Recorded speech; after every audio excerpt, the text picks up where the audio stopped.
தங்கம், உன்னோட தேவைய நீ என்கிட்ட தான் கேக்குற. அது எனக்கு தெரியும்னு நீ நினைக்கிறியா இல்லையா? இல்ல, ஏன் கேக்குறன்னா, நீ எனக்கு எதுவும் கேட்கலன்னு நினைச்சு சில விஷயம் உனக்காக நடக்காம போச்சுன்னு நீ நினைச்சுக்கிட்டு இருக்கியே, அதான். சரி, உனக்கு ஒரு விஷயம் சொல்லட்டுமா? நீ நினைச்சதை விட உனக்காக நான் அதிகமா செய்யறேன் தங்கம்.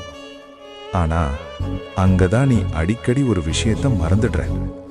நீ ஒவ்வொரு தடவையும் எனக்கு என்ன பிரச்சனை, எனக்கு ஏன் கஷ்டம் தர, நான் என்ன பாவம் பண்ணேன்னு மட்டும்தான் என்ன பார்த்து கேட்கிற.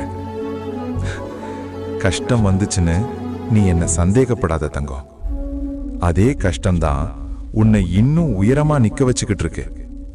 சில விஷயம் நீ கேட்டதால நடக்கல, அதனாலதான் இவ்ளோ கஷ்டம்னு தோணுது. அதுதான் இல்ல, நீ தாங்க